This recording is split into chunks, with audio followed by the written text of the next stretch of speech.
18 বার final খেলে 15 বার champion একাই।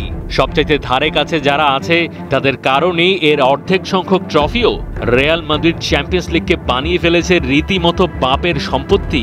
অনেকেই রসিকতা করে বলছেন এরপর এই কম্পিটিশন থেকে রিয়াল মাদ্রিদকে অন্তত আগামী 1 দশক রাখা উচিত নিষিদ্ধ।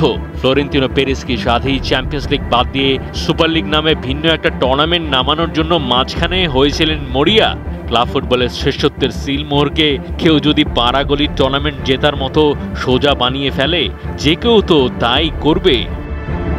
বরুসিয়া ডর্টমুন্ড সুযোগ তৈরি করেছে পরিষ্কার, তবে ভাগ্য নামের দেশটা যেন গণতন্ত্র মানে না, একপাক্ষিক একচেটিয়া স্বৈরশাসনে বিশ্বাসী। চ্যাম্পিয়ন্স লিগ রিয়াল মাদ্রিদের সাফল্যে এতটাই অভ্যস্ত যে গোলকিপারের ব্রিলিয়েন্স ছাড়াও দ্বিতীয় গোলকিপার হিসেবে কাজ করেছে স্বয়ং গোলপোস্টও। পোস্ট যখন বিপক্ষে দাঁড়ায় সেই ম্যাচ জেতার আশা থাকে না। ফুটবলে এরকম একটা কুসংস্কার আছে প্রচলিত।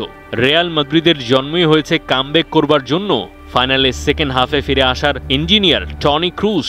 সাদা জার্সিতে জীবনের শেষ ম্যাচে পাসিং অ্যাকুরেসি 97%। প্রথম গোলে কর্নারটাও নেওয়া তার। এই ম্যাচের শুরুর একাদশে খেলা 22 জনের মধ্যে সবচেয়ে খাটো ফুটবলার ডানি কারবাহাল। গোলটা তার হেডারেই এসেছে। টিপিক্যাল রিয়াল মাদ্রিদ বোধহয় একেই বলে, ওই জার্সিটা পড়লে 1% চান্স হয়ে যায় 100% বাস্তবতা। পরের গোলটা নিজেই করতেই পারতেন জুড বেলিংহ্যাম, কিন্তু নিজে না করে নিঃস্বার্থভাবে করানোর চেষ্টা এসছে ভিনিসিয়াস জুনিয়রের পা থেকে। একঝাঁক বিশ্ব কাঁপানোর সম্ভাবনা থাকা তারুণ্য সেটাকে আরও নিখুঁত করছে।